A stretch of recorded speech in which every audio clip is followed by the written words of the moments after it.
so much for being here, and welcome to everybody. Just a few housekeeping things before we get started. The bathrooms are located to my right, down these hallways, and then down staircases. If stairs are really difficult for you, there is a staff bathroom also to my right, and it's the door like down the hallway and then immediately to your right, and it'll say private on it, and you can use that. We have there's a few off-limit zones. Please do not go up either of these staircases. That is for hub employees only. In the unlikely case of an emergency, the fire exit that we will use is the door you came right in, so yeah. And we also have snacks available in the cafe in the back. I'm sure most of you saw and probably ate some. Process, but is unable to be here to speak. We instead have Mother Janelle Garanahawi Spove from the Mohawk Nation, who will give an amazing speech in her stead. We also would like to recognize Abenaki elder, poet, and muralist Abina Songbird, who had planned to speak but is unable to. However, Abina did write a statement that Mela is going to read. As a mural artist, I was so honored to be asked to say a few words at this very important event. Ironically, I was diagnosed about a week ago with endometrial cancer and am soon facing surgery, a complete hysterectomy. Thankfully, I was able to find out it was an early stage cancer by getting a biopsy when I had post-moon menopausal bleeding. Interestingly enough, the gynecological oncologist, my surgeon, had me sign a paper, she explained, to atone to Vermont's history of eugenics or forced sterilization of poor women and Native women. They wanted me to clearly realize the surgery would leave me sterile. Of course, at 67, this was my choice. But at least in Vermont, this is now standard of care for some cancers, and they have the paperwork for permission and clearly explain the options. I wish to commend the young women who are responsible for this powerful art. Through their strong, vibrant mural, they send a brave voice in politically harsh times for women. Their call for personal choice and reproductive justice goes beyond racism, poverty, the forced sterilizations, eugenic systems, genital mutilation, the missing and murdered Indigenous and Black women, beyond cultural biases, beyond the vitriolic actions of governments, states, and men.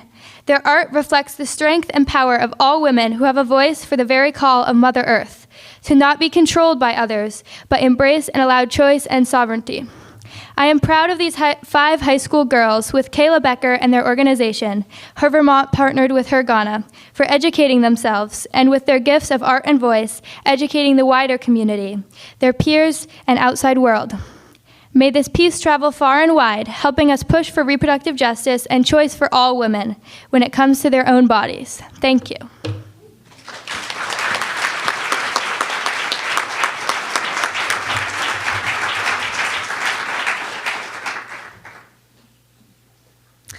Thank you, Mela. We have a quick note about language in this presentation. We recognize that in recent history, language around gender has shifted and will continue to evolve. As an organization, we strive to be welcoming to everyone. We sometimes use the term women when speaking about people affected by reproductive injustices as a way to recognize how our misogynistic society has led to reproductive injustices, often affecting those who identify as women. We use this language as well as more inclusive language such as those born with uterus and female-bodied to refer to all those who have been affected by reproductive injustices, including trans, non-binary, gender non-conforming, gender-expansive people, and those born with a uterus. And we welcome your feedback on our language. Now Kayla is going to speak more about our journey.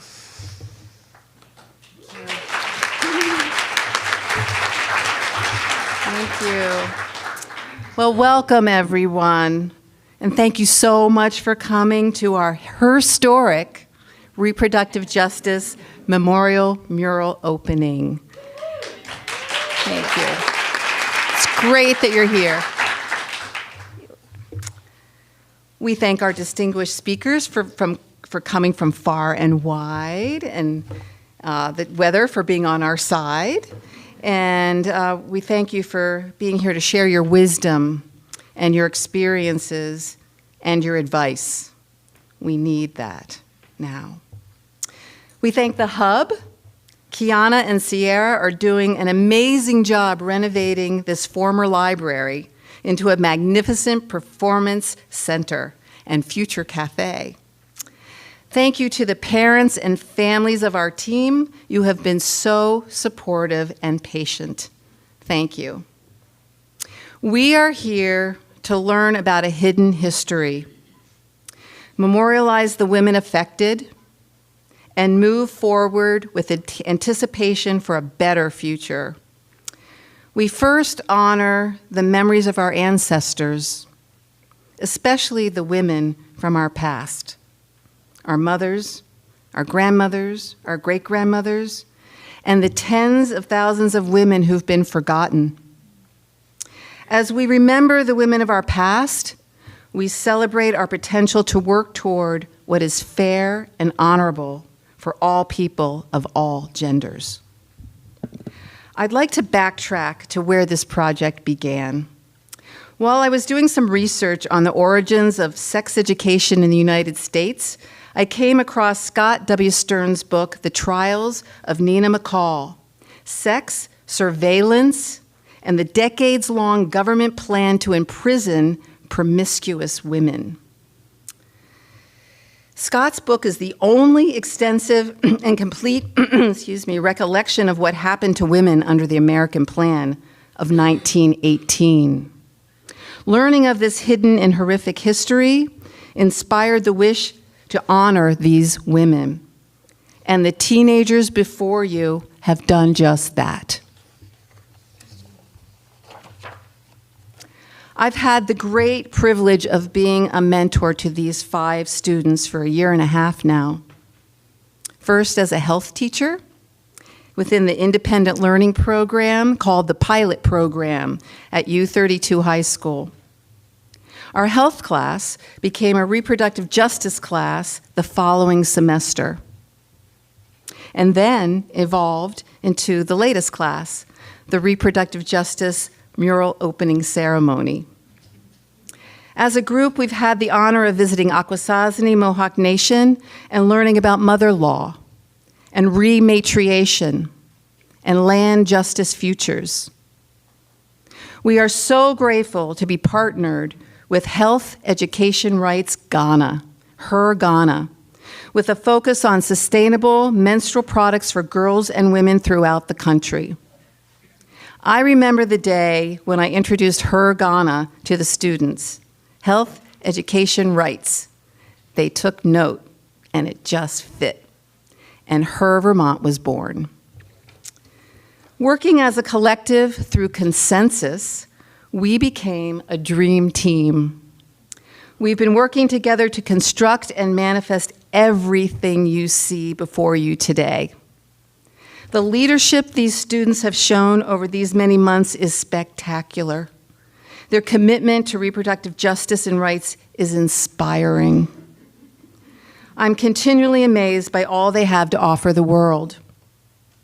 I would like to acknowledge our logistics team, Una, Leela, and Mela, who have created this event with the extraordinary ability to get things done. You worked so hard and with such diligence and professionalism. Amazing. And I would like to acknowledge our 2 artists, Ella and Annalise, who, as you will see, created a representation of our studies, the story of the women from the American Plan, destigmatizing the female body and showing healing and hope for our future. You have amazing endurance and skill as artists. It was a joy watching this mural evolve. All of you have devoted hundreds of hours to this project. You are spectacular.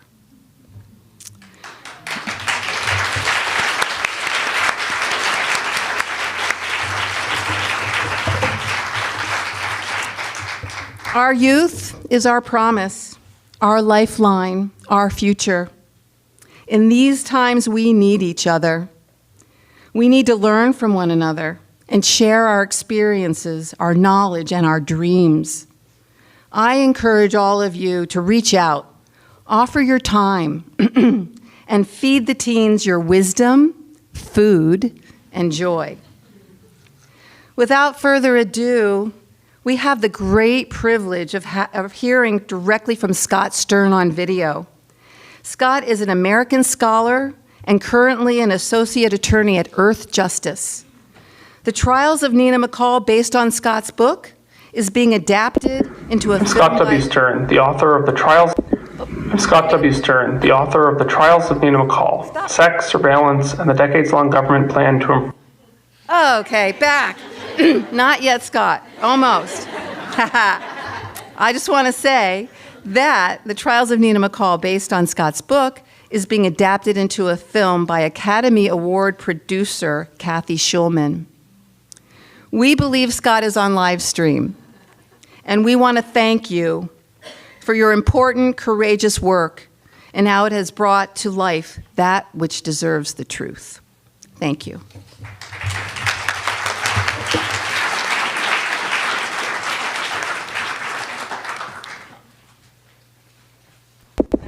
I'm Scott W. Stern, the author of the Trials of Nina McCall: Sex, Surveillance, and the Decades-Long Government Plan to Imprison, quote, promiscuous women.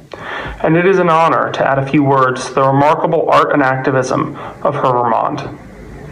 I was asked to send this video because my book provides a history of the American Plan, a largely forgotten U.S. government program under which women suspected of promiscuity or of having sexually transmitted infections were incarcerated without due process in what some women called concentration camps.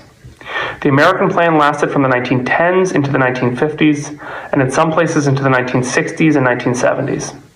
Tens of thousands of women, probably over 100,000 women, were incarcerated under the American Plan, and the laws that enabled the plan remain on the books to this day. Many women incarcerated under the plan were beaten, starved, eugenically sterilized, forced to undergo painful and ineffective medical treatments such as injections of mercury and arsenic-based drugs, and subjected to lectures about how to be, quote, a proper young woman. I began the research for this book about 15 years ago when I was still a teenager, a freshman in college. The work of young people like the founders of HERVermont is absolutely integral to bringing histories like that of the American Plan to light. First and foremost, young people lack the biases or the resignation that leads so many of us to accept the world in all of its unfairness. Young people also have the energy, the time, and the drive to fight for justice. My own work in this area has been largely academic. I spent almost a decade of my life traveling to archives in places like Topeka, Kansas, Portland, Oregon, New York, Richmond, London, and many places in between. I had archivists send me materials from other places, including Wyoming, Texas, the Carolinas, Washington. The American Plan was, by design, decentralized. Many women locked up under the plan had no idea that thousands of others were similarly suffering across the United States. The American Plan was largely enforced by local administrators, exclusively so for much of its history. So revealing the plan in all of its cruelty entailed bringing together far-flung archival documents. The history of the American Plan matters now because the plan reflects a philosophy and an attitude toward women, immigrants, and poor people of all races and genders, an attitude that still persists today. Under the plan, prominent people were empowered to lock up those whom they deemed, quote, less than, to try to forcibly reform them and cure them. The American Plan provides a genealogy for systematic sexual violence and the widespread denial of reproductive freedom today. The American Plan literally laid the groundwork for the mass incarceration of women, and many contemporary prisons and jails were first constructed a century ago to house women under the plan. But the history of the American Plan also gestures at the constancy of resistance. Women locked up under the plan routinely escaped, sued their captors, assaulted their captors, and burned their sites of incarceration to the ground. In my research, I learned the history of a woman who went on a hunger strike to try to win freedom from an American Plan institution. I learned about a woman who leapt from a moving train rather than return to an American Plan institution. I learned about a woman who leapt from a window to her death rather than remain in an American Plan institution. After decades of continuous resistance, these acts finally bore fruit in the 1960s and 1970s, and women forced many planned institutions to close. I commend the founders of HERVermont for the remarkable act of artistic resistance. Thank you.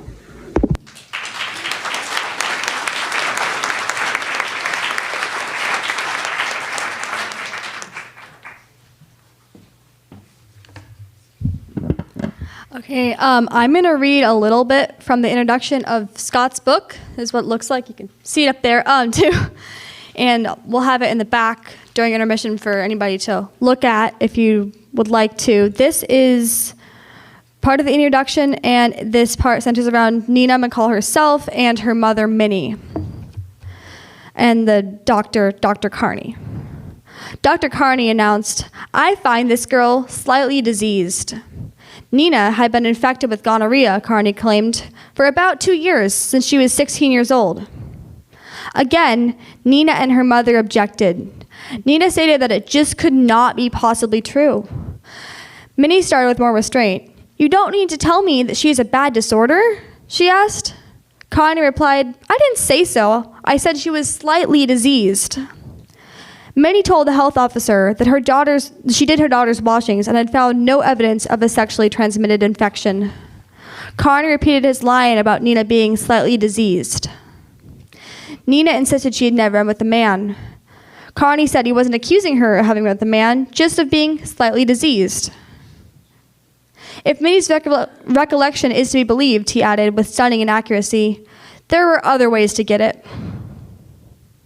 When Nina continued to tearfully insist that she had no such infection, Carney turned on her and thundered, with all of the authority of his position and his gender, "Young lady, do you mean to call me a liar?" "Yes, sir," Nina shot back, if you say I am diseased. But it was no use. Nina would have to get treated, the health officer told her, and in order to do that, she would have to be locked away somewhere. Minnie asked Carney where that would be, and he responded, the Bay City Detention Hospital. Neither mother nor daughter had ever heard of it. Minnie asked if she couldn't just take her daughter home and have her doctored from there. Carney replied that the expense would be too great for a single mother, perhaps $200. Minnie told Carney that she would do most anything to keep the child with me. Nina said that she could get a job to help pay for the treatments, but Carney said this wasn't an option. Either Nina would go to Bay City or he would be forced to put up a placard outside the McCall residence. Venereal disease, the placard would read in all capital letters, "No person shall enter or leave this house until this card is officially removed. The removing or defacing of this notice without written authority from the Board of Health is punishable by fine or imprisonment by order of the Board of Health." The placard would be large and red. Carney told Nina and her mother that everyone would surely see it and that he would personally see to it that the text was readable and noticeable. Nina and Minnie both knew they couldn't have the placard placed outside their home. This was a time when few newspapers would even print the words venereal disease. Both mother and daughter writhed at the thought of such a disgrace being brought literally to their doorstep. Nina knew she wasn't infected, but the shame was worse than the lie. She asked Carney what Bay City was. He told her that it was a detention hospital. Nina had never heard of such a thing. "I supposed it would be like a hospital like other hospitals," she remembered later. And now I'm going to pass it over to Kayla to talk a little more about reproductive justice.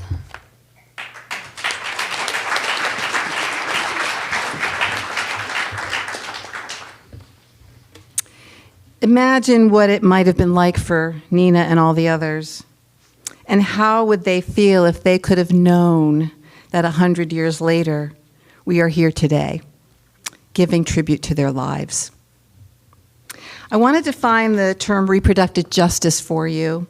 First of all, we want to thank Kamosha Murphy from Chicago, who taught one of our classes and informed us about the origins of the term reproductive justice. In 1994, a group of women of African descent in Chicago coined the term reproductive justice. In 1997, a group of 16 women of color-led organizations formed the grassroots group Sister Song. Frustrated by the limitations of the pro-choice movement, as those of minorities have limited reproductive choices, Sister Song defined reproductive justice as the human right to maintain personal bodily autonomy, have children, not have children, and parent the children we have in safe and sustainable communities. The need for such a movement arises from our recent climate today, our political climate, threatening the body autonomy of female-bodied people, but also from our country's atrocious yet unknown history of treating women poorly. So we begin with the Comstock Law of 1873. Congresswoman Becca Balint will address this law in her speech later. Head of the Suppression of Vice organization, in 1870, Anthony Comstock became a congressional lobbyist, and the Comstock Law was enforced from 1873 until 1965 and repealed in 1971. It was a crime to distribute or sell information about contraception, sexuality, and abortion.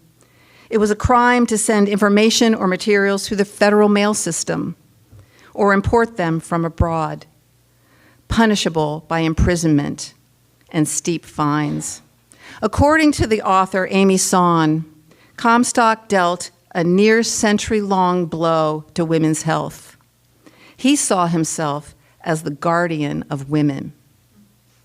And what follows is a profound contradiction in laws. Take it away, Leela.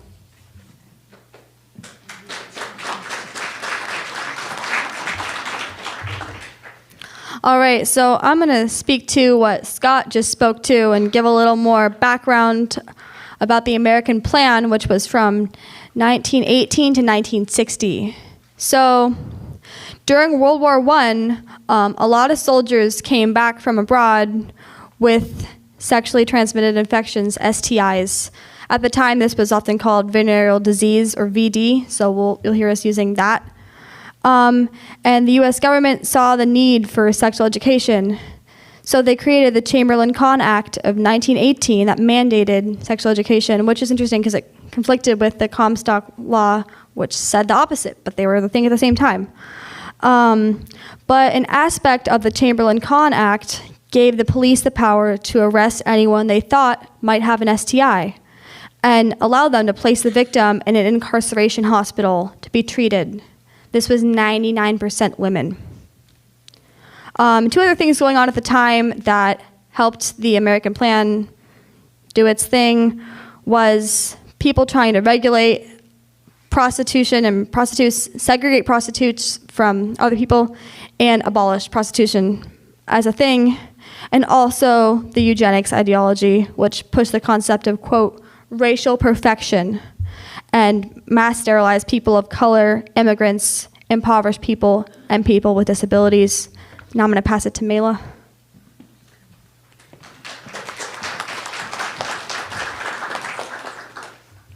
I'm going to speak a little more about the Chamberlain-Conn Act. It was created in 1918, allowing the government to quarantine, examine, and incarcerate any person they suspected of transmitting venereal disease. Many of the women incarcerated did not actually have sexually transmitted infections. It was also the first law mandating sexual education in public schools in the U.S., and the direct contradiction to the Comstock Law. A woman could be arrested from anything, from eating alone, being in the wrong place at the wrong time, or even because they refused to have sex with the police officers. If a doctor decided they were sick, they would be sent to detention hospitals, where they were kept for many months and treated with poisons like mercury and arsenic. Up to 100,000 women were treated in the hospitals. This history has been hidden for a century. It is past time to acknowledge the atrocities committed by the U.S. government and memorialize all the people whose lives and real experiences our government has tried to suppress for so long. I'm going to hand it back over to Leela to talk a little bit more about how Black, Indigenous, and people of color were directly affected by these laws.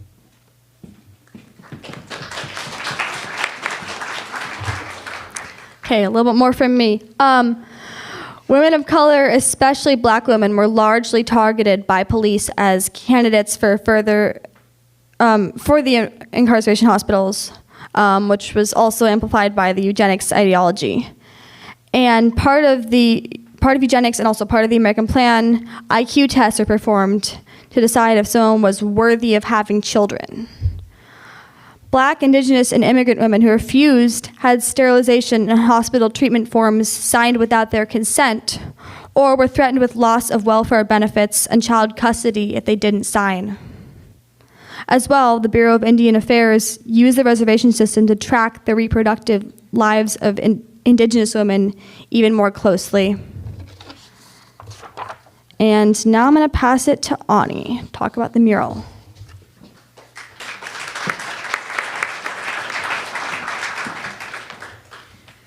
As we studied this history, we realized that it was too big to leave in historical documents and academic papers, because reproductive justice affects everyone here in one way or another. The Mural Project was our own take on this history, and we created it to memorialize these women and educate people today. War memorials put history in our face and make it impossible to ignore, and we wish to do something similar. Art is both a powerful form of activism as well as an integral way to represent history. It inspires thought and reflection, which at this time is especially important. We also wanted to use the mural as a way to more broadly empower, destigmatize, and celebrate the female body and identity for the past and for our world today. We hope that you will recognize this history and sow the seeds of hope and action in your own lives and communities. Now we will unveil the mural and have 1 minute of silence to reflect on the piece and to honor the thousands of women who were affected by these events.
All right, thank you, everybody. I'm going to pass it back over to Ella to talk more about the mural process.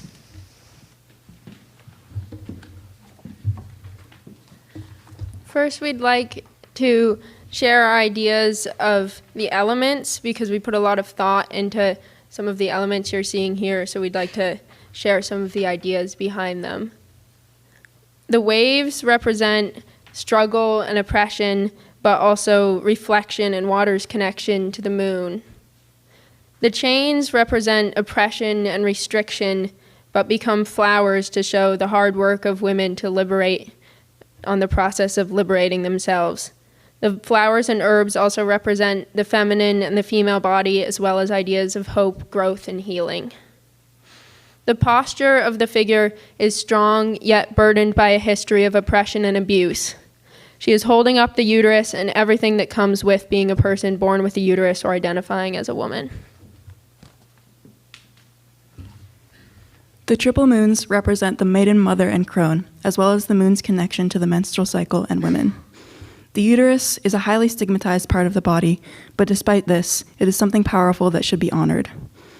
The memorial names represent remembrance and are the names of real people in incarceration hospitals, as well as names to represent people lost to history. I'm going to talk a little bit about our process painting this mural. So the idea was born last spring as an artistic representation of reproductive justice. We discussed general imagery as a group, like some of the elements we talked about and what meanings we wanted to share.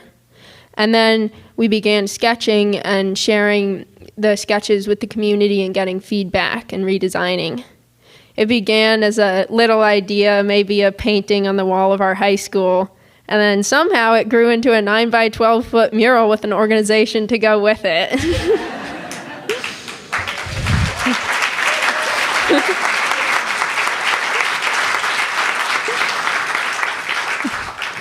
We started painting in the fall in early November, and while Ani and I both have experience painting murals and creating art, this was by far the most ambitious project either of us had worked on. We began by transferring our sketch onto a canvas with a grid and then created an underpainting in red before adding color. We had some challenges, of course. Mixing the right shades was very difficult on such a big piece. We also never had a permanent place to work, so you can imagine Ani and I every few days rolling up the mural and toting it through our high school. It was definitely discouraging at points. Creating something this large is hard, but we were also remembering that we were creating this artwork for hundreds of thousands of women. We have estimated that we've both put about 75 to 100 hours of work into the painting. We've been also asked about how it was to collaborate on this big of a piece, so I'd like to touch on that. We did divide up some aspects of the painting. For instance, Ani did the moons and I did the mountains. She did the hands and ovaries. I did the uterus and the body. But there were also aspects that we both worked on. For instance, Ani worked on the face, but I helped as well. And we both knew that if we were ever feeling stuck, we could ask the other to help us. I think the whole process as a whole went incredibly well, and it was amazing to be able to support and inspire each other throughout this entire process. And we truly hope this mural honors and empowers both the people who were affected in the past and everyone living as a woman or a person born with a uterus in our world today. Thank you.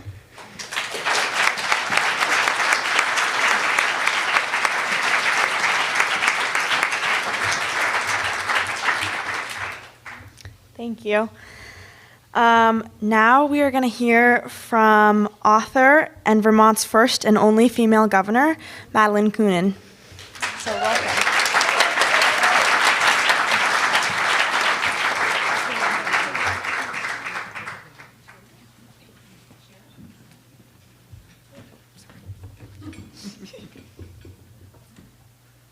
Wow.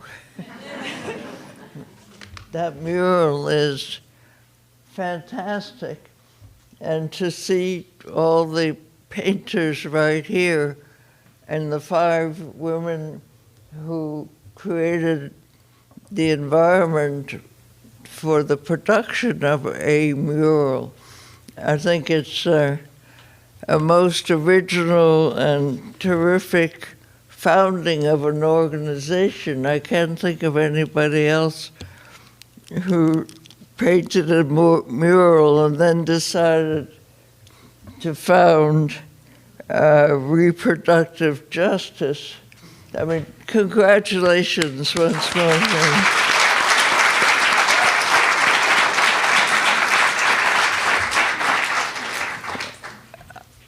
So you've been in existence over a year, right? Yeah. Well, you bring a ray of hope to all of us who are sitting here. Your parents, your friends, your members. This room is packed with optimism somehow in a very pessimistic time. We're sorry to leave you with this world because you're going to have to cope with it. But judging from how you've spoken and what you represent, you're ready to become not passive mourners of how hard these times are, but active agents of change. And so we applaud your activism, we applaud your caring about history, about the past, and caring to shape the future. I've chosen politics in my life to have an impact, but there are other ways to have an impact too. One is through art, and one is through local action.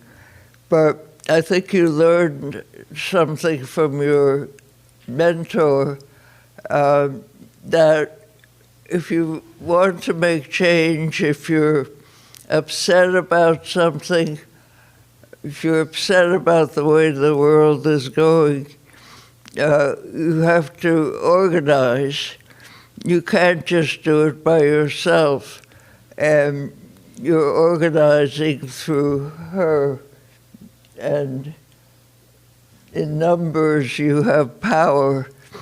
And judging by this full building room, you have extended your own personal power far beyond your own bodies and minds. And this is this is a depressing time. I hate to say it, but it's true. But reactions are springing up. About three nights ago, I spoke to a group called Franklin County Women for Democracy. And they're a new organization. And Franklin County is not very democratic. Used to be, but not now. But they got 176 members to join up.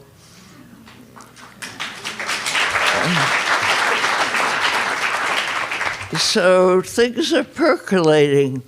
We don't have to take it sitting down and being passive. And the fact that you young people are organizing is so just plain terrific. So, often youth are not listened to. We think you're not old enough to vote. We think you're not old enough to speak. But we have to listen to you and pay attention. And that the fact that you took reproductive freedom as your main issue is significant.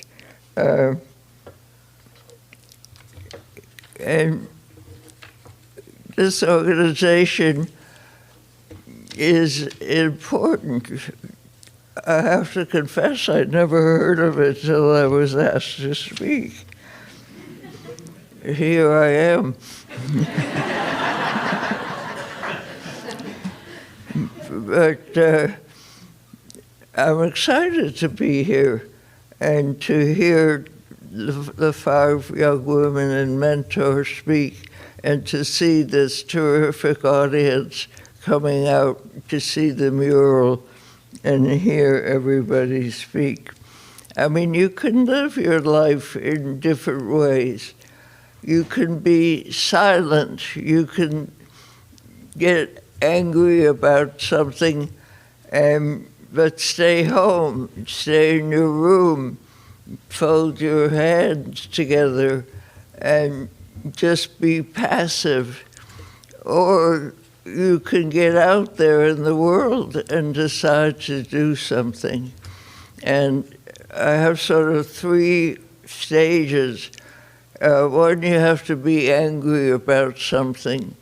It can be no sidewalks on your street, which is my experience. I worried about my children going to school in the street. And I actually didn't get the sidewalk at that point, but there is a sidewalk now, and somebody picked up where I left off. And the anger turns into imagination. You have to imagine a different reality. And then the third point, anger, imagination, and then action, where you believe that the system will work if you put your energy into it. And that's what this organization is doing.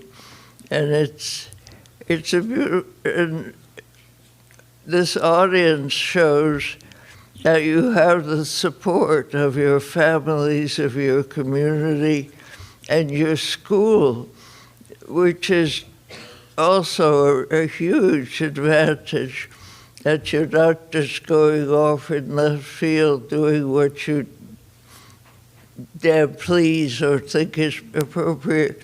You're reflecting your community to a large degree, maybe not everyone, but certainly enough people to give you courage.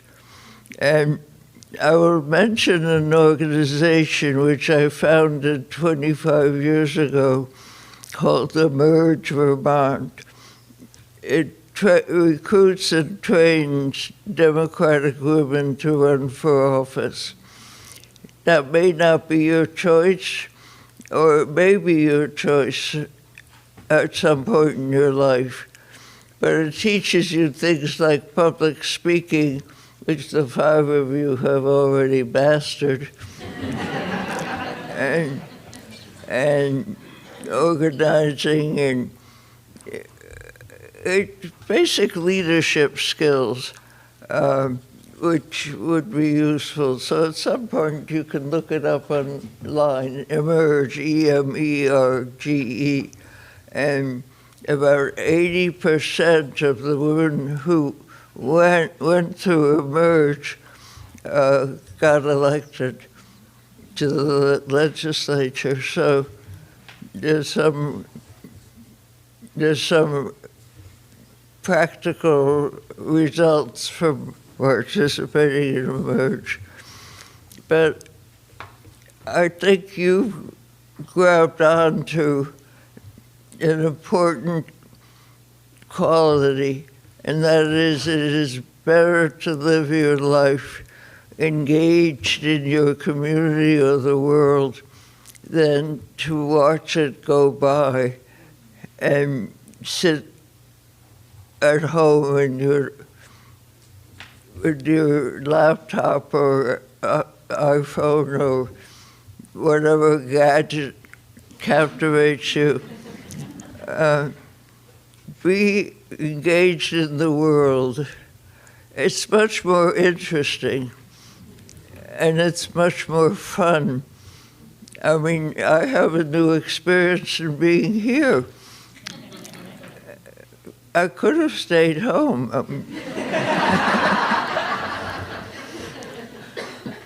But you've given me a rich experience, and I thank you for that. And I wish you so much joy and success in the future.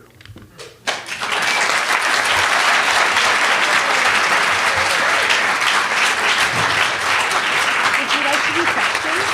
Would you like to do questions? Okay, cool. Do you want to stay up here?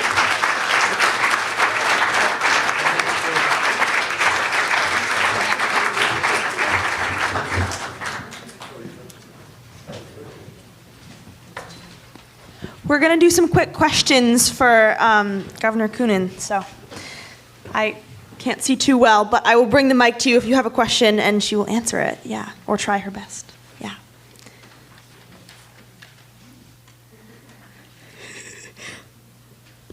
I can't see anything. It's okay. I can't really either. I'm just curious what your experience of the student body that was aware of your work, especially young women, of course, and what was the reaction and how receptive were they, and did you feel like you really influenced your core community? Well, I have 4 children.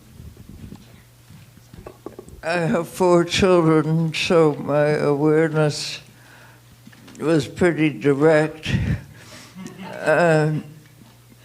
But they are all adults now.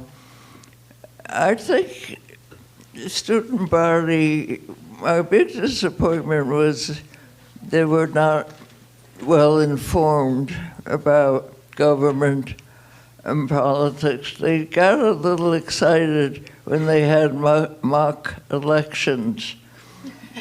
And that was a good idea. I wish every high school would do that because, or mock League of Women, not League of Women Voters, but United Nations.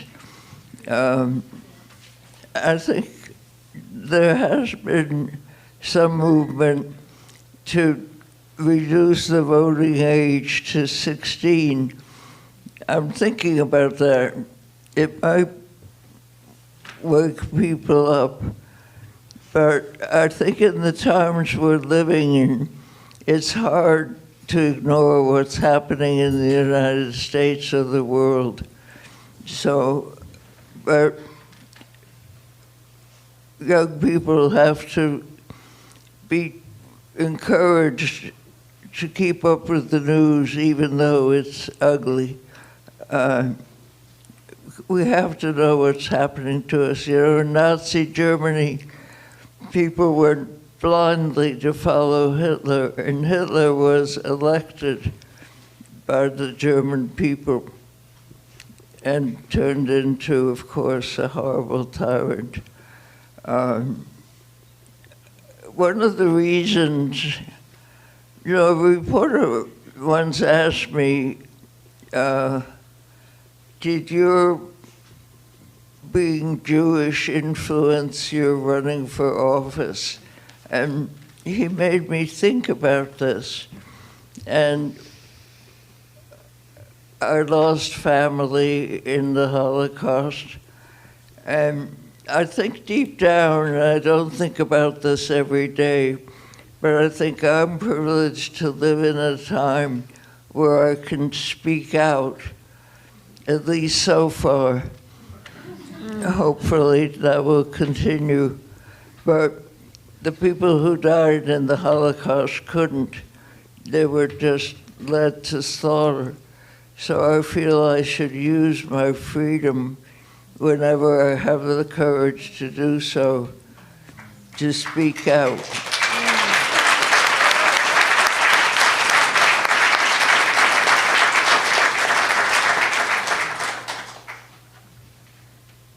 I think we have time for one more question, if there's one out there. You can't see either. No, I can't see either. Okay. You can't see anybody. Oh, there's somebody over there. Oh. Okay. Hi, Madeline. It's Evie. You know me.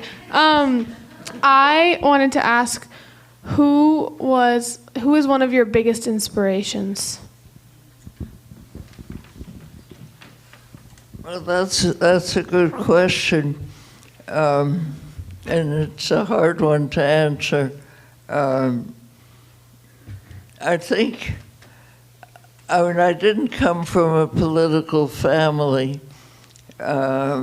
Nobody in my office, in my position, had been there before. Though I did find out after I left office that a great aunt had been in office in Texas, of all places. But my mother followed Eleanor Roosevelt, and she read her column every day. So Eleanor Roosevelt was the closest to my model, even though she didn't run for office, but she became a person of influence and looked out for the needy and the poor. And then I got models from fiction. You can do that too. But I had an older brother, and he had similar inclinations to me, and we supported each other. And he was in the legislature, but he didn't run for governor, though he might have wanted to. There's a story there.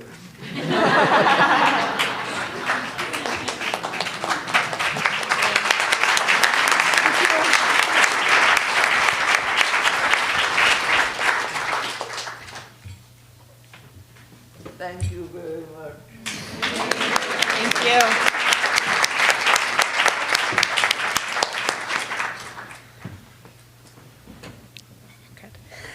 Next, we are going to hear from Dottie Ricks from the League of Women Voters.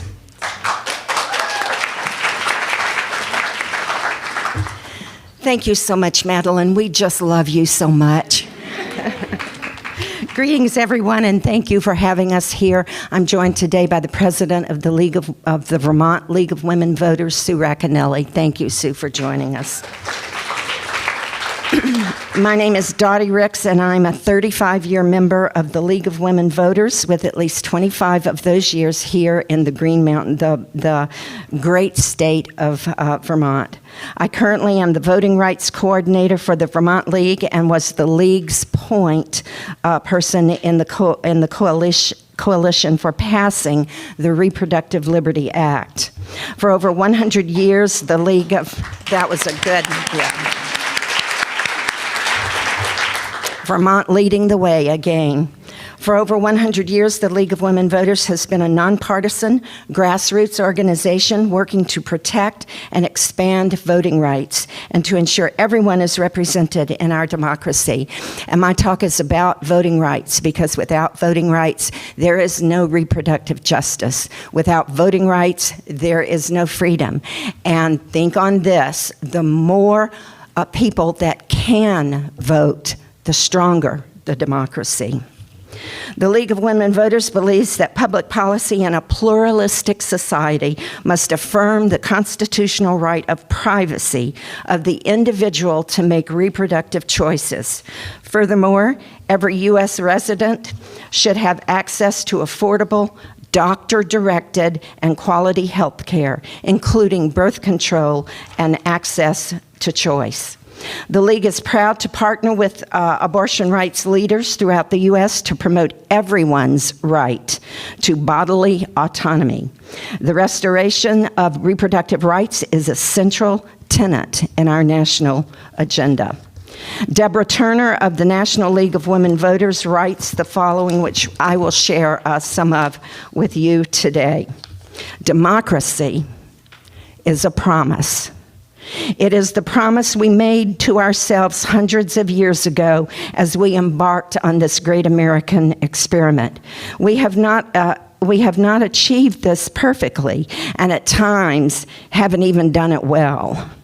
But as we grow as a nation, we have worked to more fully enact those ideals until now. Democracy is the promise to be a nation with government of the people, for the people, and by the people. It is a promise that must be reflected in every law that is drafted and in every rule made by our elected representatives. It is also the promise that all voices will be heard and our democratic rights will be respected, not rejected, by those who have power only because we elected them to execute that power. The decision to overturn the constitutional right to abortion broke this promise. The Supreme Court's ruling in this case, Dobbs versus Jackson, is considered wrong by 61% of the U.S. population. This reflects a post-Dobbs growing support for abortion. and the percentages of Americans who believe abortion should be kept legal in all circumstances has hit all-time heights. At the same time, anti-abortion legislation is booming across the nation. It is clear that when it comes to bodily autonomy, many of our current leaders are not aligned with the American people and are not respecting the promise that all voices will be heard. One of the main ways we can ensure the promise of democracy, and I can't emphasize this enough, is by fervently participating in our nation's political processes. Participation ensures our voices are heard, whether at the local, state, or national level. So raising our voices, especially women's voices, through public office and through the power of the vote are essential to both our reproductive rights and to the democracy, our democracy as a whole. Please note that while I focus on people who identify as female because of the data available, my statements also apply to non-binary and transgender people. One way to ensure that the rights of women and those who can become pregnant are better represented is by electing individuals from those communities. Decisions like those in Dobbs are less surprising when you look at who is leading our nation. Currently, only 31% of our statewide elected officials nationwide identify as women. As of August 1, 2023, states with the most restrictive laws around abortion rights and access have a significantly lower percentage of female elected officials, 22.5%, compared with the 31% nationwide. Meanwhile, states with the most protective laws around abortion rights and access have more female elected officials, 38.62% as opposed to 31%. Simply put, statistics tell us that more women in office means more reproductive rights. So we all need to work together to have a stronger voice in our legislative bodies. We can put more women in office by supporting such organizations as the one Madeline talked about. Also, as She Should Run, a nonpartisan nonprofit dedicated to increasing the number of women running for public office, and also by supporting the League and the ACLU, among others. We can increase the volume of our voices through other means, such as what we are celebrating today, through art, advocacy, and storytelling. These mediums expand the view of what an elected official can and should look like, and what they can and should hear and support.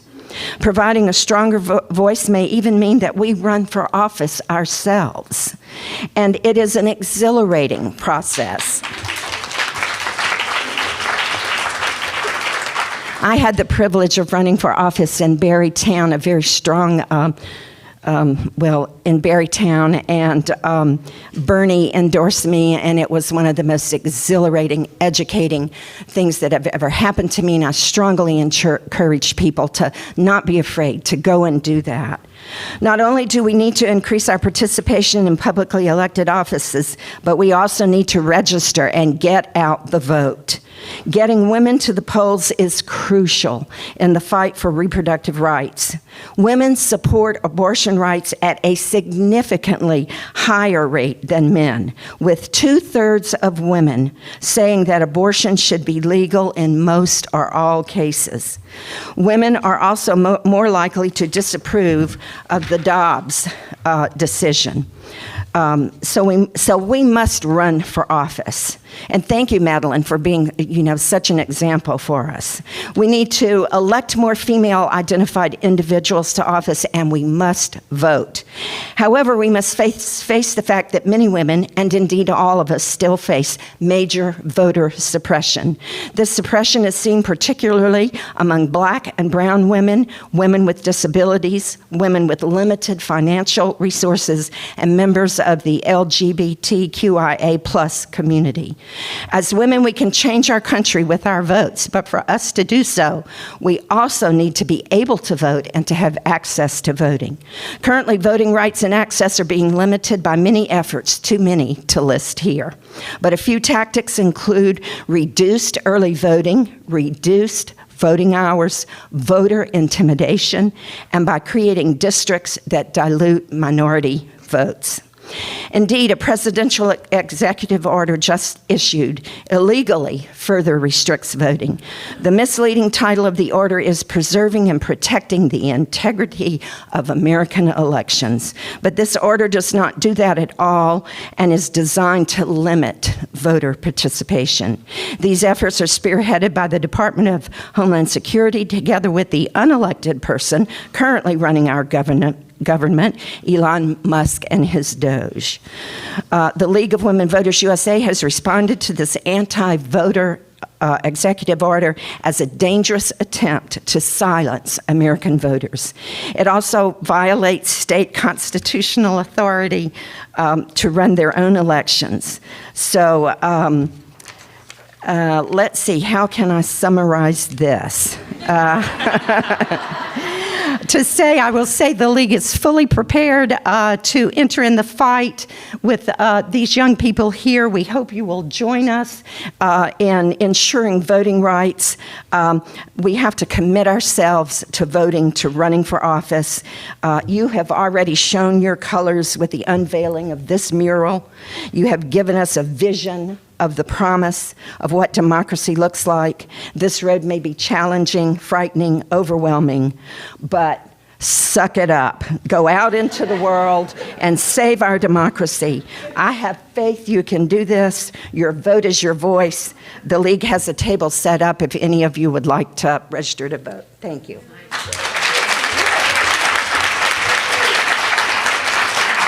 Thank you, Dottie. We are about to have intermission. I just have a few announcements before I let you go explore a little bit more. We have an activity in the back, so we invite you to contribute to our memorial by adding to the paper hearts located in the cafe right next to the HERVermont table. You can add names of people who have been affected by reproductive injustices, or simply draw on one that already has a name on the back. These hearts will travel with the mural and become part of the memorial. And there's also a guest book on one of the black tables in the cafe room, and we invite you to sign it or leave a little note. In addition, we welcome donations. You can donate with the donation jar or the QR code in the back. Your donations will go to website promotion, future events, educational materials, and fellow activist organizations. That's also true for the t-shirts, the profits from the t-shirts. So it is intermission. We will have a 15-minute intermission. We'll call you all back, and then we'll hear from more speakers. So there you go.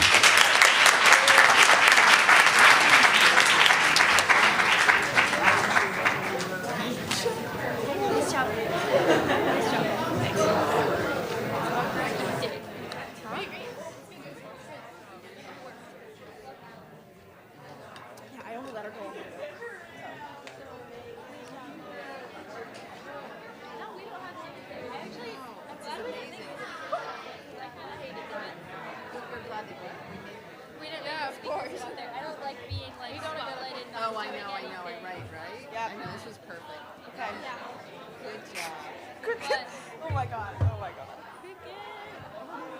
Cricket's like, I'm absolutely obsessed with that.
2nd, 12.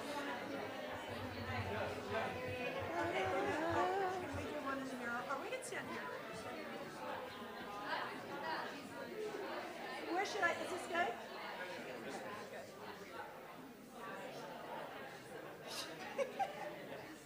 I'm so impressed with you. I had no idea how hard you've been working on this. You're so, and I love the orange lipstick. That is really nice. It's really nice. Well, it is. I think I just have to chapped lips. No, no, something longer. I mean, I have chapstick. Oh, well, they're Like nice. chapstick. They suit you.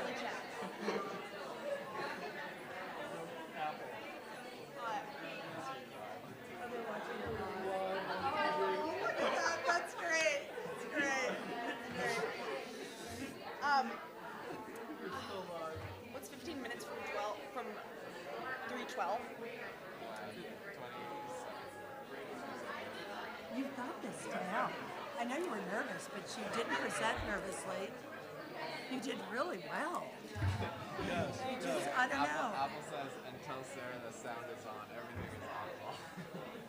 Everything is audible? Oh, is she hearing me? Well, yeah. Oh, you mean right now? It's on live stream. Oh, they're hearing me speak now? Oh, gosh. Oh, great. And also, we're spinning right next to Okay.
Hi, everybody. This is your 30-second to a minute warning, and then we're going to get started again.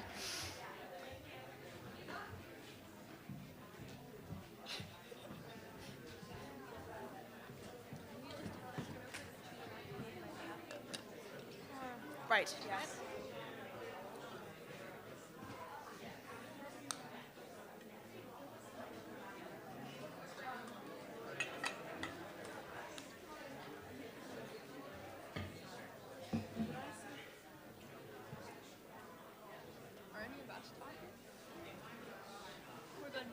Did you write that orca? Volunteers at the end?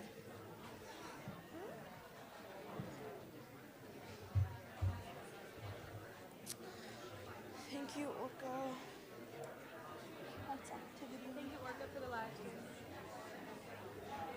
Yeah.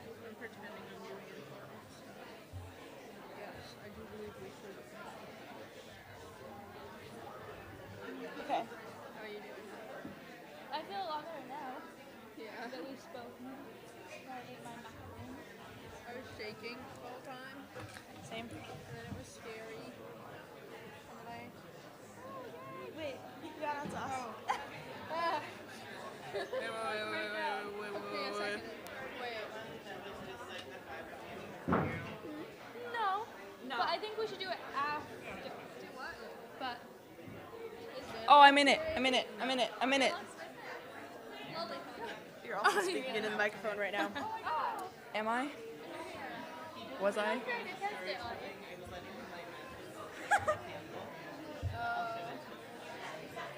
trying to gesture to Lenny right now. Okay, I'll go into the cafe. Yep, just remind people. Thank you. Thank you. Wait, did you say you're leaving? Okay. Okay, everybody, we are about to start back up, so please take your seats.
Okay, welcome back, everybody. I hope you had a chance to go to the bathroom or get some snacks and check out the tables back there. Next, we are going to hear from Vermont politician Esther Charleston.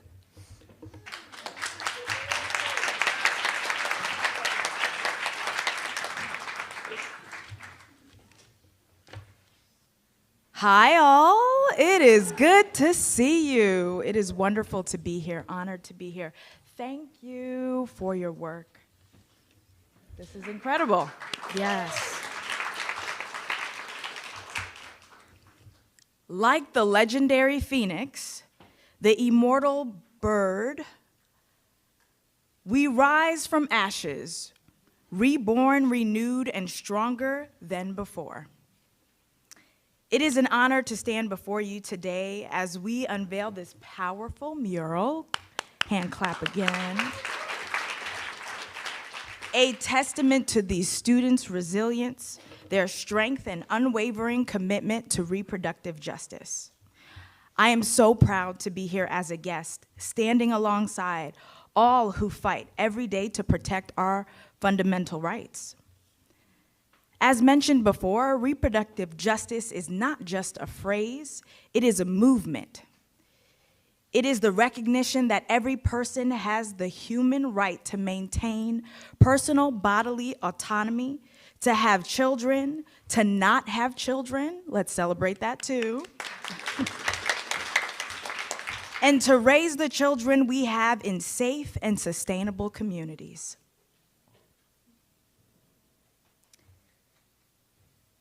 It is about choice. It is about equity. But today we stand in the shadow of yet another attack on our rights. As Governor Madeline Kunin mentioned, these are hard times. These are scary times. President Trump has issued an executive order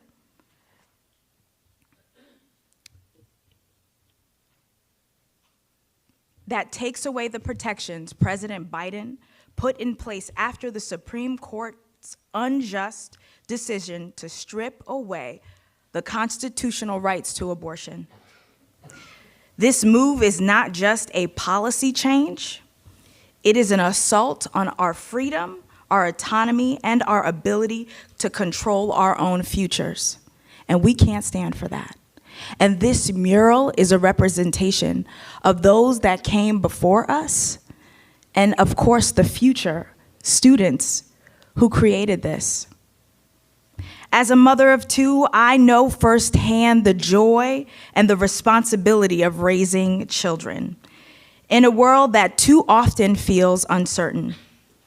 I know what it means to want a future where my children, where all children, can grow with the freedom to make their own choices about their bodies, their future, and their lives. And I refuse, yes, I refuse, like I suspect all of you do as well, to let their futures be dictated by anyone who seek to control our personal decisions.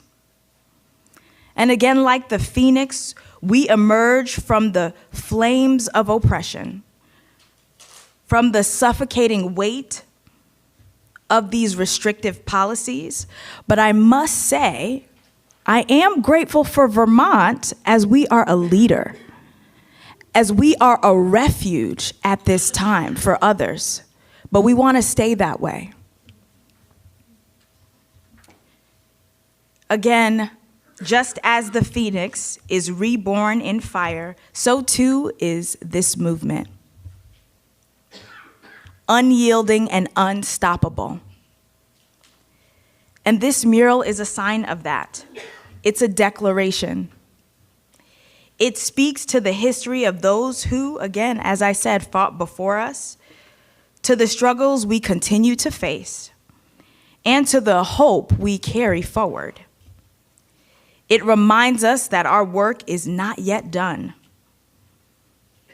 Attacks on reproductive rights are attacks on our collective future. And like this mural, we will not be silent. We stand here today to say we continue to rise. We will continue to fight for accessible health care, for safe communities, for policies that protect our rights and our choices. And we will never go back, but only move forward. And we will do it together. So to the students who created this mural, to the community that supported them, to their mentor. Yes, let's clap. We say thank you. And this work is a beacon. Please know that it is a beacon, lighting the way for justice and liberation. So I see this mural as our call to action. And we all have a part in this, whether you're in the classroom, whether you're a parent, whether you're just in churches or not, talking to your neighbor. We stand for justice. We stand for those who can't make those decisions for themselves, and we support them. And we do that by showing up just as you did today. So thank you.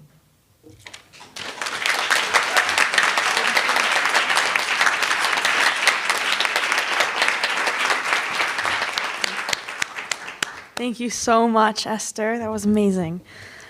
Now, Congresswoman Becca Balint has recorded a video for us that we are going to watch. So.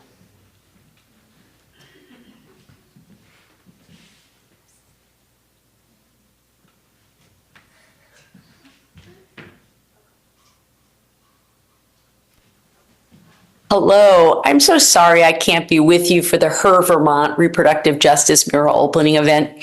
Please know that although I can't be with you in person, I'm definitely with you in spirit. Fighting for reproductive rights has been very important to me throughout my time in elected office. I was proud to partner with leaders in the House and Senate here in Vermont, first when I was Majority Leader, and then again when I was the first woman President Pro Tem of the Vermont Senate. And we were able to guarantee reproductive rights to all Vermonters, both in our state laws and in our Constitution. In fact, we were the very first state in the nation to enshrine these rights in our Constitution. And it was incredible to watch Vermonters from across the state come together in this fight. Now, unfortunately, despite our great work here in Vermont, our reproductive rights are not safe. That's because federal law would supersede our state laws if Republicans are able to enact a federal abortion ban. And that's something that they've been hell-bent on doing for decades.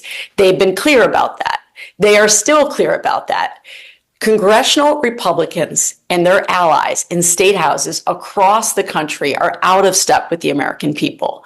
Americans want the freedom to make decisions about our own bodies, and they want those freedoms guaranteed. Now that I'm in Congress, I am once again helping to lead the fight to protect these rights. I am the lead sponsor of a bill to protect medication abortion. It's called the Stop Comstock Act. No matter how much Trump and other Republicans lie and pretend their views are moderate, their actions tell us everything that we need to know. They have shown us through their legislative actions that they will stop at nothing to enact extreme policies that put our lives at risk. The anti-abortion movement's goal is to ban abortion nationwide.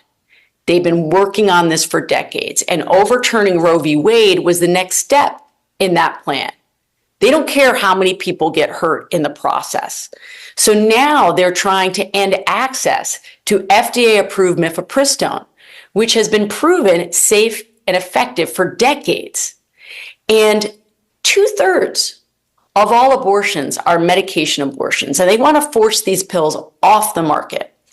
And in addition to that, they've signaled that they will use, or rather misuse, antiquated laws dating back to the 1800s in a desperate attempt to advance their extreme agenda. So we have to use every tool that we have at our disposal to protect abortion access and birth control options. So the Stop Comstock Act would repeal provisions of the Comstock laws that these anti-abortion extremists want to willfully misapply to criminalize providers and ban abortion nationwide without any congressional action. The people behind Project 2025, which you may have heard of, have been clear that they intend to misuse these old laws and unconstitutional statutes to criminalize providers and impose what they've wanted for decades, which is a national abortion ban. Now, Comstock was part of one man's crusade in the 1870s against what he deemed to be obscene, including information on abortion and contraception. And it's outrageous that Republicans are holding up Anthony Comstock's 150-year-old legislative relic as a pathway to greater restriction on women's bodies. But that's exactly what they're planning, and they literally want to pull us back to the 1800s. Now, I want to be clear. The Comstock laws related to abortion are non-enforceable, outdated relics. In fact, the Department of Justice has issued an opinion that makes that abundantly clear. But the real danger here is that ideologically driven justice and prosecutors could misapply the laws to institute a national abortion ban. So, as you all know, the fall of Roe has been a disaster for women's health across this country. In states with abortion bans, we've seen more delays, denials of care, worsened outcomes, including death, and infertility. There are now 14 states with no clinics at all that provide abortion care. Of course, that leads to a complete ban on abortion. To pass the Stop Comstock Act, we need to keep the momentum through public education and mobilization. Most folks have never heard about Anthony Comstock, have never heard about the Comstock laws. And the anti-abortion movement is actually counting on this. They want us to stay quiet about this. So we need to keep talking about it. We need to keep shining a light on threats to reproductive rights. So I want to thank everyone present today for your advocacy and your support of reproductive rights for all. We are in a critical moment. Educating people about this threat is a powerful organizing message. The more people in this country learn the truth about the Comstock laws, the better able we'll be to protect access to reproductive health care for all. I'm proud to be your member of Congress and to be in this fight with all of you. Please don't lose heart. We are going to fight this with everything that we've got. Have a wonderful event and know that I'm standing right there with you, so shoulder to shoulder.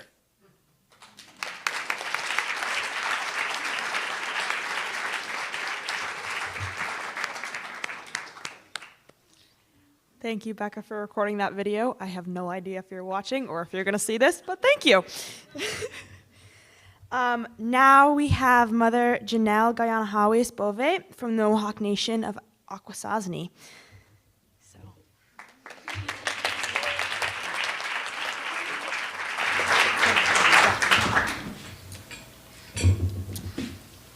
Thank you. How's this? Sound good? Okay, listen, I got a really nice dress on and I can't be standing behind a podium, okay? Just saying.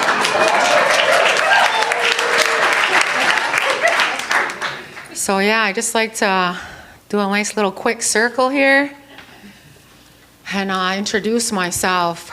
So Gwe, Gayanahawis Yungyats, Wagate Huni, Akwesasne de Gidalo. I've expressed to you that my original name is Gayanahawis, which means she's carrying the road. And I've also expressed to you that I belong to the Wolf Clan family. And the Wolf Clan family is responsible of watching the door. And we're also the path makers. So we watch who comes in and who comes out. And so a lot about being a part of that family is we have certain roles and responsibilities. And I think that I'm following through on mine. I also let you know that my home is in Akwesasne, which is land where the partridge drums. And I am Ganyagahaga, Mohawk, people of the Flint. And so it tells you a lot about who I am and what earth I come from and what lands, what soils. And I think that that's beautiful. And my government name is Janelle Bove. And I just wanted to really uplift this space and thank you for the tears that have come down my eyes, for Madeline's great humor. I love that lady. Aside from all of her wisdom and also like just the mentorship, the camaraderie, the community. I see you, I love it, I'm cheering you on. And I just wanna extend, my appreciation and my medicine to the room. I also really wanted to acknowledge the original speaker that was supposed to be here tonight, which is Louise Wagilagatsehern. She is our Bear Clan mother, and she has done an extensive amount of work at keeping our people and our way of life alive, but she's also mentored me for the past 12 years. And so I'm formally incarcerated. I got sentenced to 12 and a half years in a maximum security prison, which I fought. And I won, and I got New York State to pay for my $30,000 appeal lawyer, and I got out, and I've spent the last 10 years I was supposed to be in prison fighting the system because I don't want my kids to end up there. I don't want these kids, I don't want anybody's kids to end up there. And so what happens was while I was in prison, I really started to study power, how power is made, how power is created, how power is designed. And so throughout this mentorship in the last decade and looking at politics and history and being around a visionary and a great school of thought and a beautiful community who has been through the unimaginable. So I want to tell you, there has never been a president that has been in favor of me. I have never seen an election that was in favor of me. I know nothing about that. And I'm still here. And I still show up. And I'm still me. Because I didn't let it decide who I was and what my life was going to be about. So there's a lot of wisdom and knowledge that comes from the original people from these lands that is extremely important. Not only have we survived genocide, we've survived long enough, I believe, to remind people of who they were before the institution told you who you were. So mind you, I'm Haudenosaunee, and that means that we have three principles, the principles of the good mind, to have peace, to have power. We were a people that have the great law of peace, which would tell you that people of a great peace would not arrive there without knowing great war. We were excellent fighters, excellent, well documented, well published, tradesmen, everything. And so that makes you extremely dangerous, right? And so what I wanted to try and to convey to the room, to educate you a little bit more, and why I travel and show up in the way that I do, is because I know you have been directly denied access to someone like me. You were never supposed to hear from me. I wasn't supposed to live long enough. I wasn't supposed to come out of prison, the rehab, off the res, any of that. There's strategically reasons why they keep us there, and you don't know that we're there. You don't know what we're going through. You don't know how we've managed to survive, because that's their way of creating power. So mind you, we have the original diplomacy to the eastern coast. The original diplomacy, that means when the kings and queens of Europe sends over their cartographers, and they say, well, America looks like paradise, and we hear all these great things about it. The kings and queens, they sent over these cartographers, and they said, we want to see what America looks like. We want to know what this paradise looks like, because they're all trying to escape, right? Their oppression, all of this that's happening over there. And so what happens, they come over here, and they draw a painting. And they bring it back there. And you want to know what that painting is? What America is? It's actually an indigenous woman. Imagine that. Standing there in her complete dominion with her bow and her quiver. And all of the natural world is in alignment with her. She's robust. She's fit. She's healthy. America is an indigenous woman.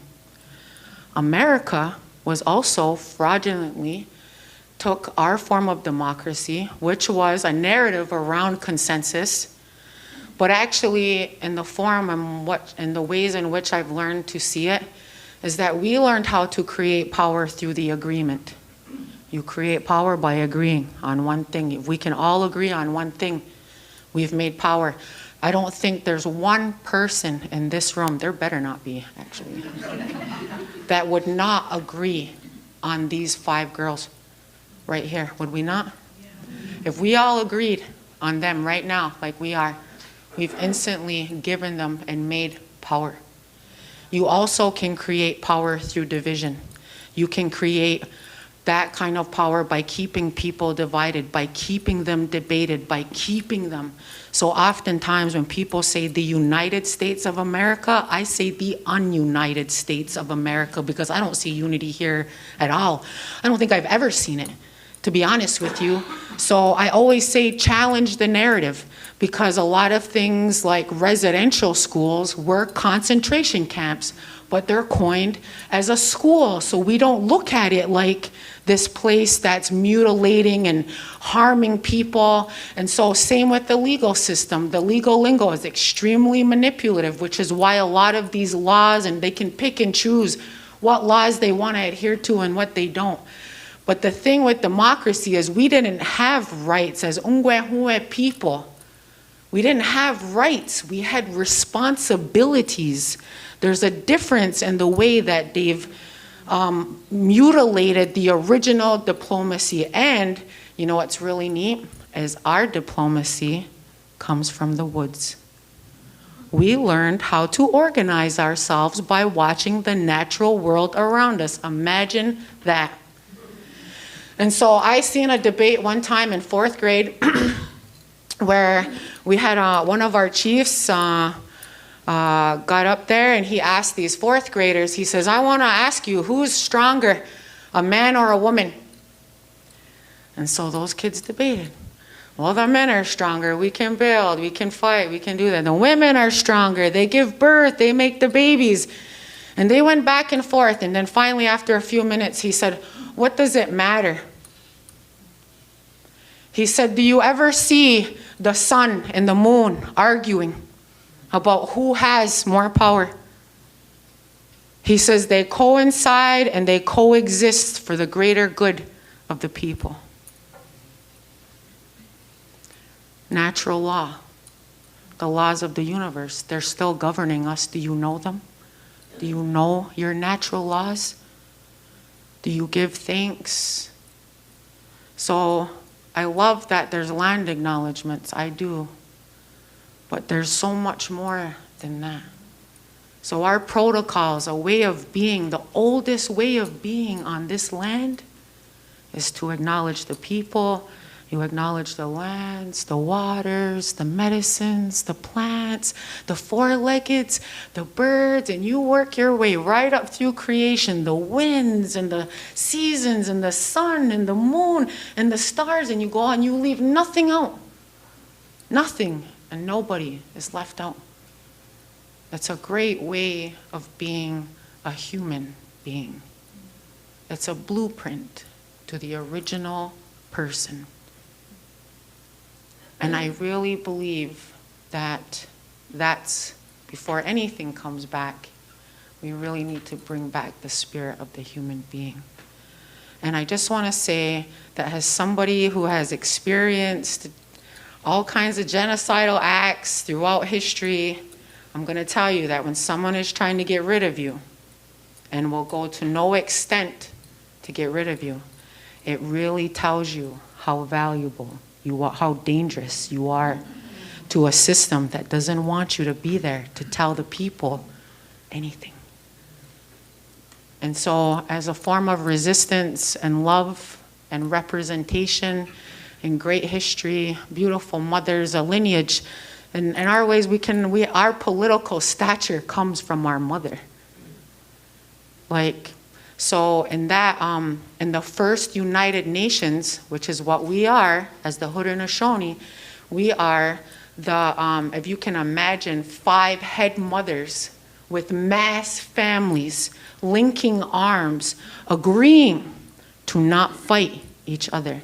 We can fight the outside world, but an agreement to not fight each other was just that. And so by that, all of those families became protected. All of those families then had a role and responsibility to one another. And so I'm very fortunate and very lucky to have that to pull from, but I also wanted to share with you, along with my own processes and evolution and growth, I've developed more of my own natural abilities, right? Everyone here, you cannot come to Earth without your own gift to the world. And our job as women was to watch, to see, does she like to cook? What do you like to do? Maybe you like to be in the garden. Maybe you like to watch the kids. Maybe you want to be out on the land, And so we encouraged people's natural abilities. It wasn't about conforming them to be something. And so I really would just love to see people in general be more of who they naturally are, because guess what?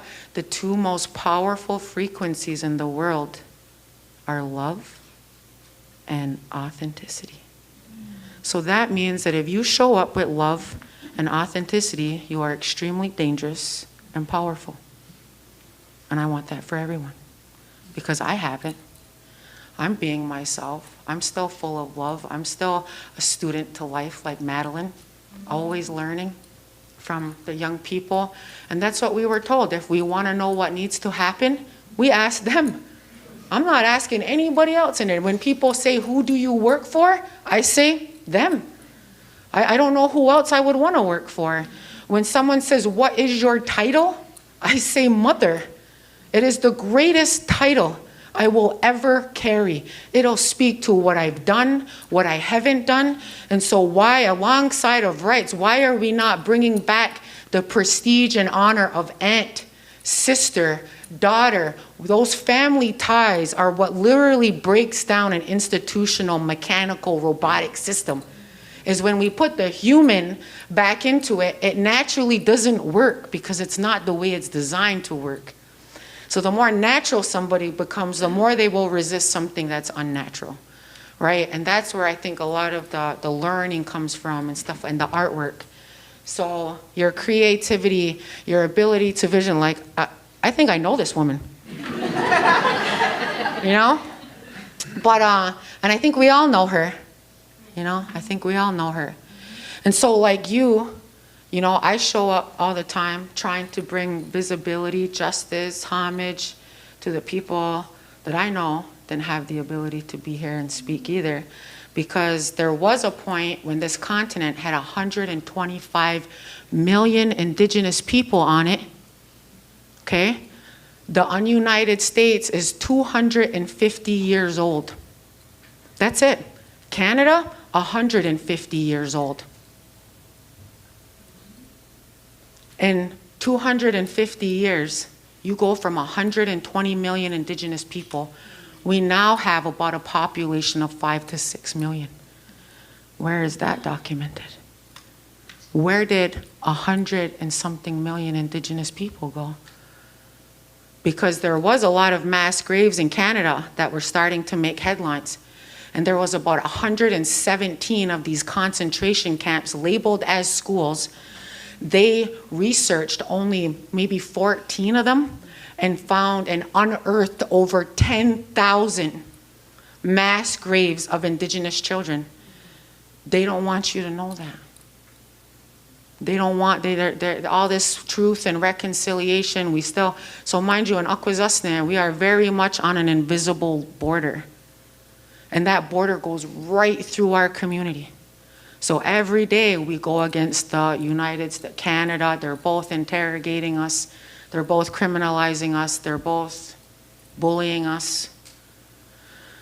And so we have to be political. It's a political warfare there. I grew up in an open air prison that's 10 miles long, 3 miles wide, and has 13 multi-million-dollar law enforcement agencies all fighting over who's going to arrest us first. 13 multi-million-dollar law enforcement agencies for an indigenous community 10 miles long, 3 miles wide. Why would you put that much money into making sure we don't leave and we don't go nowhere? Right? So there's a little bit about a lot, but I wanted to acknowledge Louise. I wanted to acknowledge you beautiful young starlets because it's so nice to see. Louise would say there's 5 of you, there's the span of a hand. And that woman has taught me so much just by asking me what I think. And I want to say, and I've said this a lot publicly and personally with her, that one thing that I felt was extremely valuable about her mentorship is she would always tell me, don't think like me, think like you. And that was beautiful. That was beautiful. That totally set me on another realm because she wasn't saying be me, she was saying be you. And then backed me up and protected me and watched me make mistakes and helped me out and asked for my opinion. And now look at me. So I also just wanted to acknowledge my kids. I have 3 children myself. And I talk about, everybody knows them. I talk about them everywhere. They're never with me. They don't come to the events with me no more, but I just like to bring them up because I wouldn't be here without them. And I wouldn't have this prestige and this title if without them either. So anyways, I just wanted to say thank you, Kayla, for giving me a warm bed last night and a great meal and snacks and the whole 9. And yeah, I just wanted to sit here and fan your fire you know, and to say from my house to your house, I send the best medicines around this fireplace. And so I continue to encourage you to do what you're doing. And I definitely plan on coming back to Vermont. It's kind of cool over here. So anyways, thank you.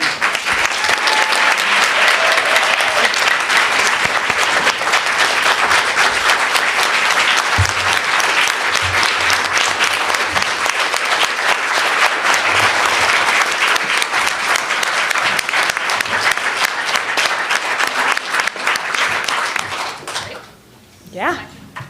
Thank you so much. Next, we're going to have a song from singer-songwriter Patty Casey.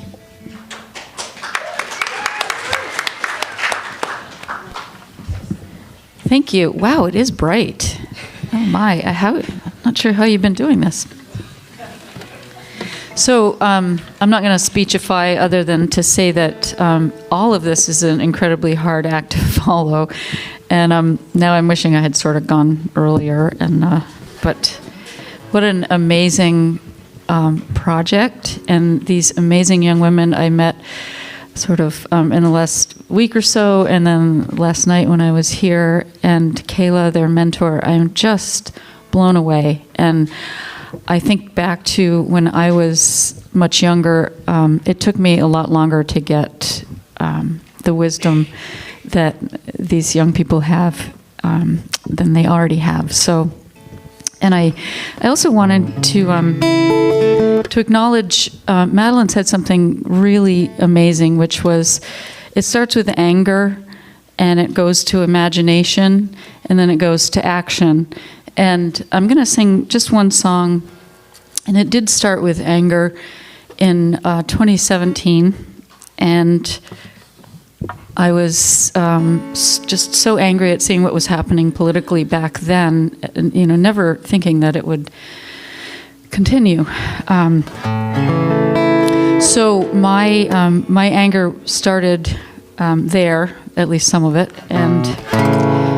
and my imagination tends to come out musically, and so I had to imagine something other than just being angry, because that was holding me back from doing something more positive with my energy. So my action was to write this song. This is called Stronger Than That. And a few of you may know it, and if you do, I hope you sing robustly. And if you don't, you will hopefully know it fairly soon. There's a chorus that comes around. I'll start with that just to demonstrate, and then you can jump in whenever it comes around. This is on, right? You can hear the guitar? Okay.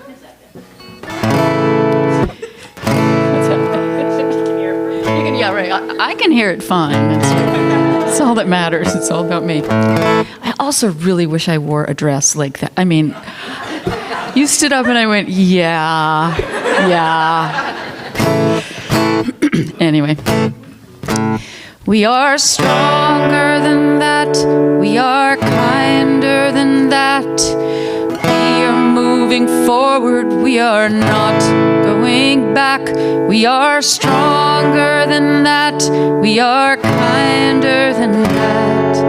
Love is stronger than that. So that'll come around. Jump in. When the storm is rolling in and our hopes start to fade, that's when we rise as one, our spirits like a blade. We are many, we are mighty, even when we are afraid, 'cause we are stronger than that. We are stronger than that. We are kinder than that. We are moving forward. We are not going back. We are stronger than that. We are kinder than that. Love is stronger than that. We will not yield to hatred, to lies, or to shame. Our power lives in courage, and our love, it is not tame. If the lights go out on justice, we will light a flame, 'cause we are stronger than that.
stronger than that.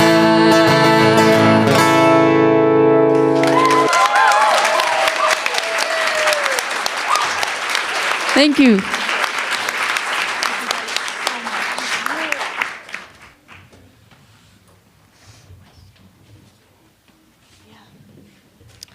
Thank you so much, Patty. That was gorgeous. Wow.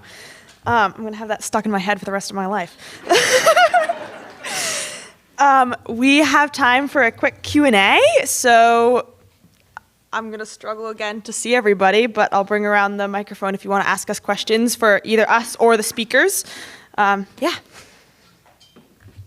we should bring the speakers right up here, right? Yeah, if you guys want to come up, you can come up, but... Stand. Yeah. Are they standing? They can use their chair. Anyway. Oh, okay. Unless the speaker wants to. Could you turn on the house lights? Oh, yes, that is brilliant. Thank you. Perfect. That works. Yay. Thank you. I get to sit. Can I wear my sunglasses? Oh, Patty, want to come too? Okay, totally come up. What are they going to ask me? What key is I'm just wondering about this beautiful mural, if it's going to travel or stay here, or just wondering what happens with it. Who wants to answer that? So we're hoping to have the mural travel around the state and in different venues, whoever will host us and whoever has a big enough space. Currently, we're in communication with Center for Arts and Learning, so hopefully that works out. Also, there's a sheet if you have ideas, or like tell us or email us if you have ideas for places for it to go. 12-foot ceiling. It can be 10 feet. It can be 10 feet because we can fold the bottom. Yeah. I was just going to add some ideas of places we would like it to be is libraries, hospitals and clinics, welcome centers. We also hope to get it in the State House at some point, and we would love to take it with us to schools around the state as well to continue this education.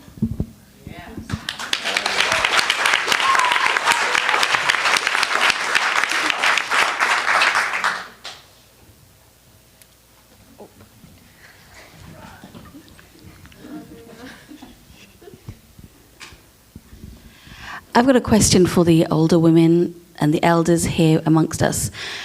If you had an opportunity to, with your life experience, speak to your 17, 18-year-old self about your reproductive health and body and being a woman in this society, what would you tell her now?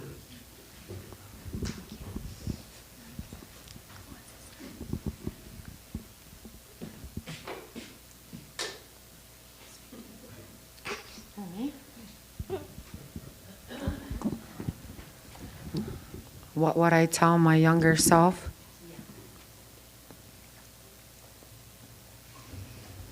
I don't know if it's what I would tell myself. I think I feel more of like at a disadvantage of just not knowing, not having access to know. Nobody talking to me, nobody explaining anything. There was just nothingness around it. And so it's kind of hard to say, like, what would I say, because there was nothing even to compare it to, kind of like, you know? So I guess just the absence of the conversation, the visibility, the shame. The shame is actually, yeah, I'll put in a little bit of a name and emotion to it. There was a lot of shame around being a woman. And having sexual energy, expression, identity, all of that. And yeah, I would say that's not your shame to carry, Janelle.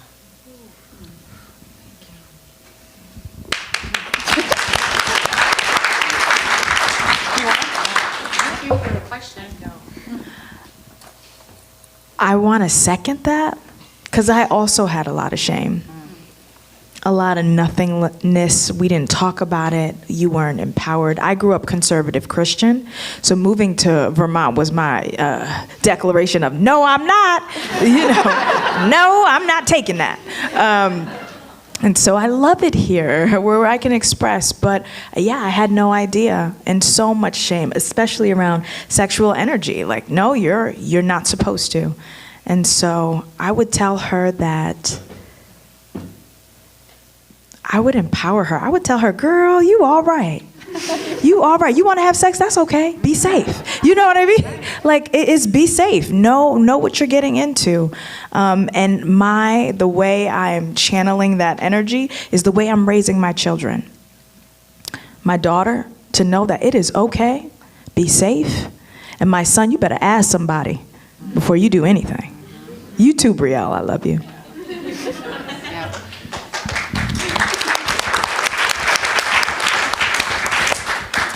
What I would say to her is, someday you're going to know where your uterus is. Yeah. Where.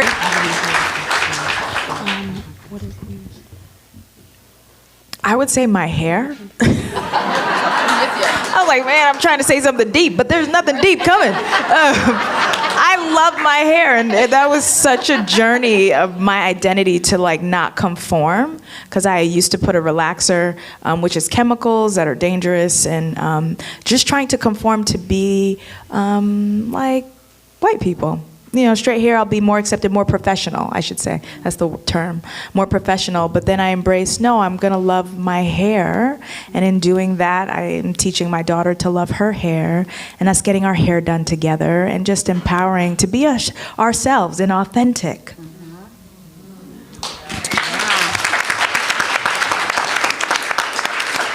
So I would say that I love my sense of humor. Like, oh my God, like the things that go on in my head sometimes and the situations I be in, it's just, I truly hope that I can contain that for like forever, because I truly feel like it's what helps you survive the worst things, is just being able to laugh at some point is just everything. So yeah, I'm really funny, if you didn't know that.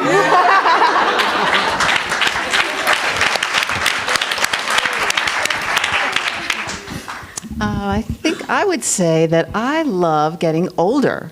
I like being an older woman. This is awesome. This is a great time in life. Best time. I get to be with these amazing young people. It's been remarkable to share with you. So yes.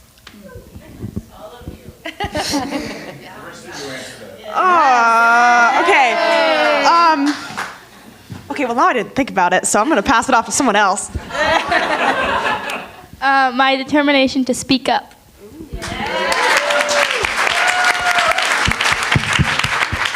Oh, well, I can.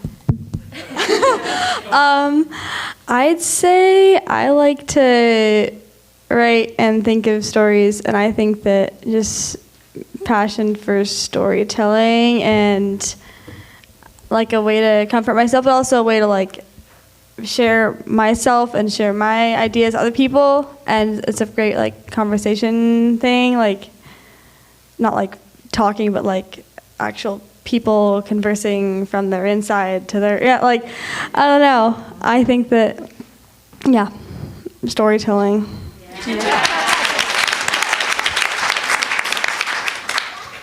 I mean, I love my art and creativity and what I can explore through that, and then also just my sense of self.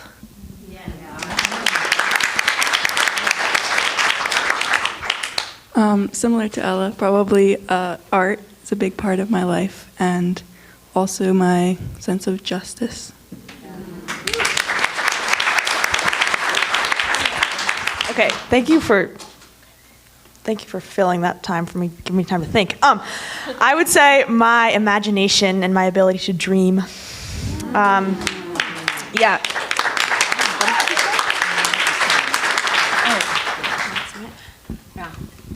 So I'm just going to throw in a little ringer at the end here. No extra fee for this or anything. I'm playing.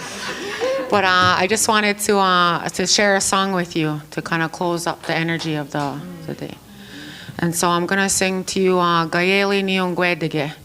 And I ask that the four sacred beings, they all look over you. They all look after your families. Maybe some of you are traveling. Obviously, we're not home, so someone's not watching the kids. So we ask that, everybody gets taken care of. And I love this. I love our songs and the free, because it's like, it's everyone, nobody's left out. It's not, it's for all of us. So. Kaeli Niungwedage awanduga Asquayana waze Zeyadanuna nea Kwajile awanduga Asquayana waze Yoho Hana yoho eahe Yoho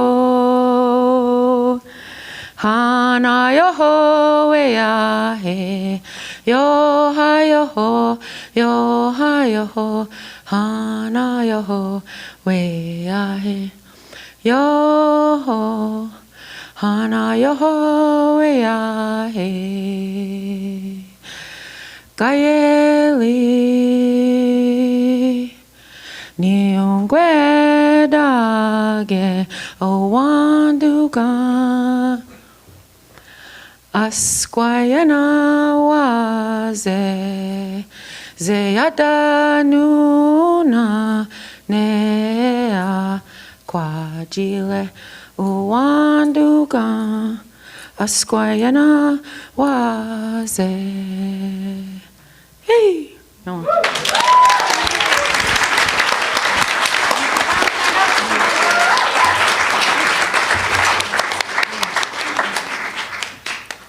Well, okay, that is all we have time for. Thank you, everybody, so much for coming.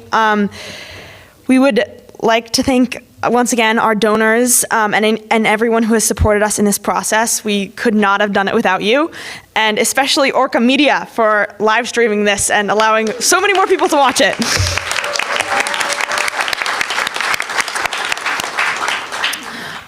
Quickly, we would like to invite all the volunteers up. I don't know where you are, but and just give them a quick round of applause.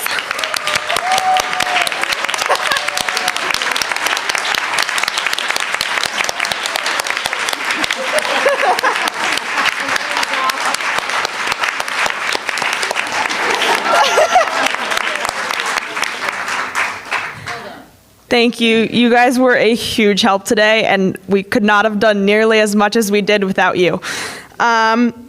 Okay, yeah, thank you everyone for coming. It was such an honor to be able to present this history with you, and we hope you all get home safely. And if you would like to check out the tables in the back, quickly you can do that. However, it is 4:26, so.